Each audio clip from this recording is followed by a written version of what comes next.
네, 안녕하세요. 디지털 목자 최정현입니다. 요즘 이 소프트웨어, 제가 쓰고 있는 이 소프트웨어, 프리즘 렌즈, 하도 많이 변한 데다가 이제 구독 뭐 쪽으로 해가지고, 죄송합니다. 지금까지 공짜로 잘 썼는데, 만약에 뭐 정 구독해야 된다 그러면 이제 구독해야 되겠죠?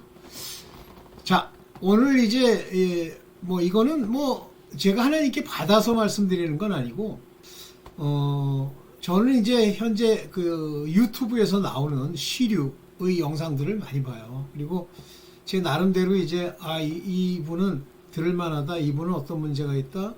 이분은 아주 진짜 하나님의 택함을 받은 그런 자녀로서 복음의 일꾼으로서 일한다. 뭐 이런 걸 이제 이렇게 보면서 제가 아버지의 진리를 전하는 데 있어서 어떤 방향을 가져야 되느냐 이런 생각도 이제 해보게 돼요. 이제 워낙 주님이 뭐 깨닫게 하신 부분이 뭐 부분 많이 있지만 그것들이 이제 언제 어떻게 말이 되어야 하느냐는 건 하나님이 결정해 주시죠. 또 제가 한 6년, 7년 동안 영상을 찍다 보니까 뭐 이제 오래된 거는 제가 채널을 2번 폐쇄당하면서 이해가 다 날라갔어요. 그래 뭐 필요하면 이제 도로 올려도 되는데 뭐 과거 거 올리는 것보다는 새롭게 이제 필요하면 하나님이 인도해 주시는데도 올리려고 하는데요. 제가 오늘 이 영상을 올리게 되는 아주 근본적인 이유가 하나 있어요. 뭐냐면 제가 이제 개인적으로 뭐 존경까지는 아니지만 그래도 나름 이렇게 바른 소리를 하신다 이런 생각을 하면서도 너무 무슨 성령이니 뭐 사탄이니 마귀니 이런 너무 영적인 문제, 그것도 우리 체험을 기반으로 한 영적인 문제, 그러니까 체험을 했어요. 영적인 세계에 대한. 이제 그걸 가지고 하나의 그 교리, 하나님이 말씀하시는 그 독트린 안에 이렇게 짜집는다는 말이 좀 안 맞고 구겨 넣게 되죠. 근데 이게 이제 이게 어떤 현상이 생기냐면 사단은 처음부터 거짓말을 하는 거예요. 다 거짓이에요. 심지어는 뭐 이 세상에 뭐 무슨 뭐 죽어보면 뭐 새로운 세계가 나타나고 뭐 어떤 중이 뭐 새로운 경험을 통해서 자기 체험을 통해서 신의 세계에서 받은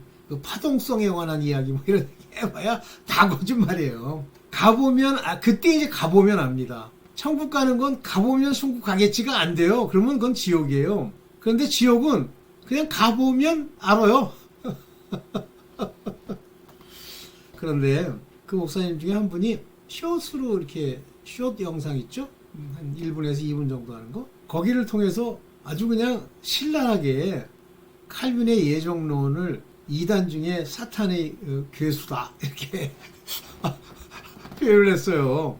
그러면서 그분이 하는 논리가 뭐냐면 성경에 보면 형제들아 뭐 이렇게 나오는 그 성경에 보면 우리가 열심히 신앙생활하고 죄랑 싸우고 뭐 이렇게 가지고 천국을 가는 거지. 칼빈의 예정론처럼 유기될 자, 죽을 자, 완전히 버려질 자와 천국 갈 자가 딱 정해져서 그들은 무슨 짓을 하든지 천국 간다고 하는 건 사단의 교리래요.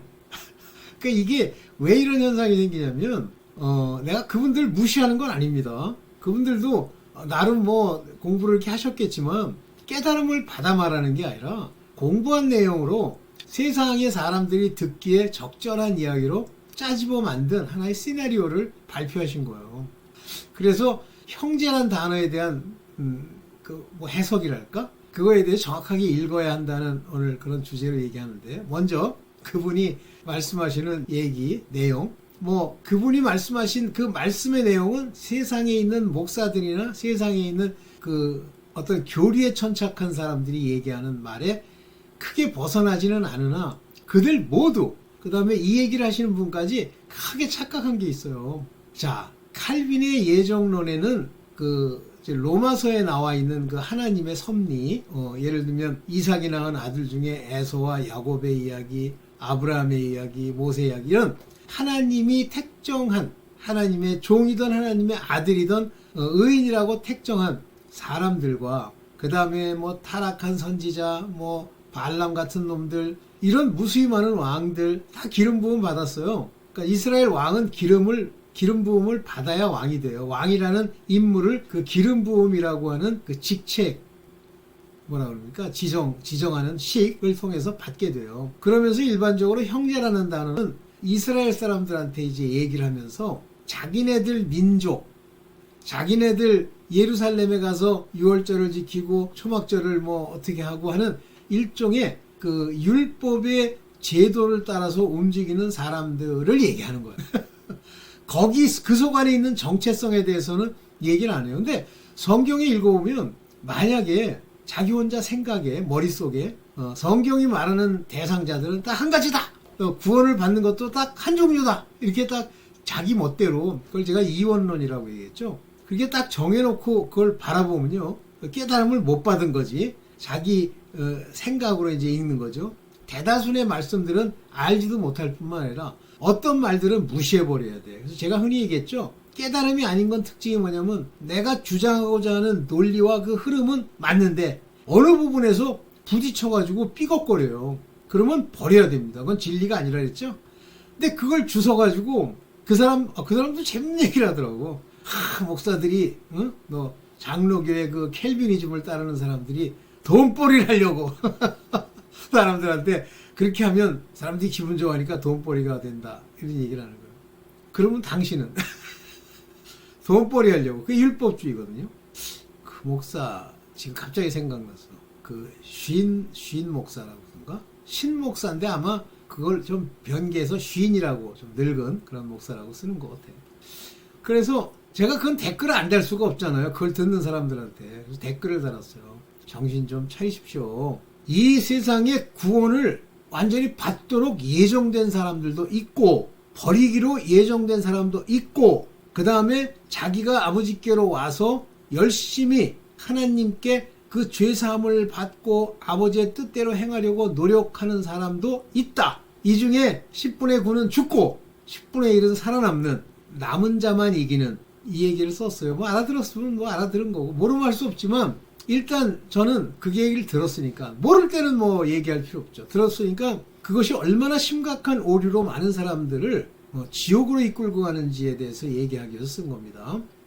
그래서 그 양반이 딱 주장하는 게 뭐냐면 장로교의 켈빈의 예정론을 이 대세래. 저는 대세인 것 같지 않은데 그 대세인데 그 대세를 따르는 사람과 구원파 무슨 차이가 있냐. 그러니까 그 사람은 구원파 무조건 이단 전부 지옥 본인은 천국 바른 말 이렇게 이런 논리를 피는 거예요. 간단하게 이 형제란 단어 빨리 풀기 전에 켈빈의 예정론이라고 하는 건 켈빈은 기독교 강요라는 걸 써요. 이게 뭐냐면 성경을 읽고 그 성경 안에 있는 내용이 무엇인지를 이렇게 푸는 거예요. 그래서 기독교 강요에서는 그는 오래전에 어거스틴의 그 기본적인 주권 그걸 뭐 사상이라고 그러면 안 돼요. 하나님의 주권에 대한 그 섭리 이걸 가지고 예정된 어떤 흐름에 관해서 이야기를 하는 거예요. 그렇다고 그분이 사람들이 다 예정됐다 이런 얘기를 한 적이 없어요. 제가 알고 있는 거로는. 제가 질문도 하고 그랬거든요. 그런데 켈빈의 예정론이라고 성도의 견인이라고 하는 부분에서 많은 사람들이 오해하는 게 성도의 견인입니다. 세인트예요. 거룩한 자들입니다. 거룩한 사람들은 반드시 구원받게 돼 있어요. 그 정체성이 아들이면 아들로서 구원받는 거고 종이면 종으로서 구원받는 겁니다. 그래서 거룩함이라는 건 그 행실에 죄가 없어야 돼요. 그런데 그게 정해져 있다고 그랬대. 나는 그런 말 들은 적이 없는데 그래서 켈빈의 그 강요 그거를 한번 읽어봐야 되겠어. 뭐라고 썼는데 이 인간들이 그러나. 근데 어떤 목사가 와서 뭐 켈빈은 그런 얘기를 한 적이 없다 그러면서 신학교에서 한번 강의를 하더라고요. 오케이. 그러나 하나 분명한 것은 모든 역사 속에 사람들의 등장하는 인물들 거기에 등장하는 악당들 바로 같은 악당들은 하나님 무대에 주연이든 조연이든 선택된 사람들은 이미 결정된 겁니다. 그렇게 되기로 결정된 거예요. 다윗이 죄를 범하니까 다윗은 지옥 회개했으니 됐어. 그럼 너희도 회개하면 되는 거야. No. 자, 뭐 어쨌든 여러분들이 그거는 자기 자신의 상태에 따라서 자기가 좋아하는 쪽이 있어요. 그걸 이제 따라가시는데 오늘 형제에 관한 이야기만 빠르게 좀 보고 왜 이 양반이 이제 성경 운운하면서 잘못 착각을 하느냐는 걸 볼 건데 보겠습니다. 형제 자매라고 예수께서 부르실 때 너는 내 형제야 내 자매야 할 때 아버지의 뜻대로 하는 자라고 되어 있습니다. 하나님의 아버지의 뜻대로 행한다는 것은 그가 자녀든 하나님의 아들급이든 아니면 종이든 다 해야 돼요. 하나님의 뜻대로 행하지 않았는데 안 하면 죄거든요. 하나님의 뜻이라는 것이 관역이라고 하면 그 관역을 정확하게 맞춰야지 하마르티안 못 맞추면 빗나가면 그게 죄가 돼요. 자가 내 형제요 자매요 모친이니라. 분명히 얘기했어요. 요 오라노이스 하늘에 계신 분, 내 아버지, 여기 모우 나라는 뜻입니다. 파트로스 아버지의 뜻을 행하는 사람은 요 모이에세 죄송합니다. 요거는 행하다는 거예요. 그대로 행동하다. 그들이 그렇게 한 사람들이 마이 아돌포스 카이 아달페, 그러니까 아델페는 여성, 아달포스는 남성. 그리고 마테르는 아버지, 엄마란 뜻이에요. 모친이니라. 그러니까 그들의 아버지는 하나님은 그들의 아버지 얘기는 여기 왜 아버지다 얘기를 안 했냐 해야 되는데 여기 아버지의 뜻하고 아버지란 말을 쓰신 건 하나님 예수 그리스도께서 쓰시는 거지 여기 형제여 자매여 모친이 다 아버지 관계가 아니에요. 이들에게는 하나님은 그냥 하나님이에요. 전능하신 하나님. 봅시다. 자, 이 형제라는 건 타락할 수 있는 율법의 종들을 주로 얘기할 때 형제라는 말을 씁니다. 히브리서 3장 12절 형제들아 너희가 삼가 혹 누구 중에 누가 믿지 아니하는 악심을 품고 살아 계신 하나님께 떨어질까 염려하라. 그러니까 이게 형제들아 너희 요거 율법에 속한 자 얘기하는 거예요. 너희 누가 믿지 아니하는 악심을 품고 하나님을 believe on 해야 되는데 안 믿는 거예요. 그러니까 이스라엘 사람들 중에 안 믿는 자가 나타난 거예요. 그게 악심이라고 제가 한번 설명한 적이 있어요. 나쁜 마음. 이렇게 하면 하나님에게서 떨어질까 염려하라. 떨어져 버립니다. fall away. 떨어져 버린 depart from. 거기서부터 자기가 떠나는 거예요. 염려하라. 그래서 이게 형제들이 하나님을 안다고 그러고 뭐 믿느니 어쩌다가 믿음에서 떠나는 거예요. 변질이 돼서. 그래서 이 형제라고 하는 건 이와 같은 타락할 수 있는 율법의 종들을 주로 얘기할 때 형제란 단어를 써요. 아니면 자녀들아 그럽니다. 그래서 형제란 아들 위에 종들을 포괄하는 그런 말씀이에요. 단 버리기로 작정된 악당들 악인들은 아닙니다. 형제가 아닙니다. 자 보세요. 야고보서 5장 19절 내 형제들아. 요 야고보서는 누구한테 쓴 거라고 그랬어요? 디아스포라 유대인들. 이 야고보는 누구라 그랬어요? 바로 예수의 형제 넷 중에 막내 야고보. 막내가 유다구나. 유다. 첫째가 야고보. 중간에 뭐 시몬과 누구는 안 믿잖아요. 내 형제들아. 너희 중에 미혹하여 진리를 떠난 자가 진리를 떠났다는 얘기예요. 믿음을 떠났다는 얘기랑 동일한 얘기죠. 그를 누가 돌아서게 하면 그러니까 이 형제라고 하는 자들은 미혹되기도 하고 진리를 떠날 수도 있어요. 아들은 절대 그럴 수 없습니다. 아들이 미혹될 수는 있으나 진리를 떠날 수는 없습니다. 아들은. 왜 그러죠? 성령이 인도하시기 때문에. 그런데 누가 돌아서게 하는 게 아들이 돌아서게 하면이에요. 물론 형제 중에 종들이 돌아서게 할 수도 물론 있습니다만 원래 임무상으로 보면 이런 사람들을 돌아서게 하는 사람은 아들입니다. 너희가 알 것은 죄인을 미혹한 길에서 돌아서게 하는 자가 그 영혼을 사망에서 구원하며 허다한 죄를 덮을 것이니라.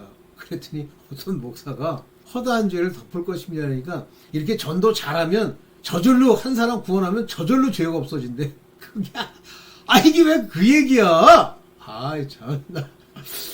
아니 이게는 영혼을 사망에서 구원하는데 할 때 바로 이렇게 돌아서게 한 자들, 미혹한 길에서 돌아선 자들이 뭐예요? 회개하는 자들. 이 회개한 자는 예수 그리스도께 가는 자들이죠. 다 죄를 용서해 주시는 거예요. 하여튼 뭐 별분이 다 계셔. 자기식으로 뭐 상상을 하는 거예요. 근데 그 상상을 어떤 식으로 이제 이분들은 상상을 하냐면 거기 듣는 자기 교인들이나 뭐 청중들에게 입맛에 맞고 그분들이 좋아할 방식으로. 그러면 죽어요. 사람에게는 말씀을 전할 때는 잘 박힌 못, 찌르는 채찍처럼 전해야 돼요. 찔려야 돼요. 아니 말씀을 전하는 자들이 죄를 전파하지 않아? 그랬더니 막 이 죄를 회개하시오 그랬더니 형제를 이간질하는 자래.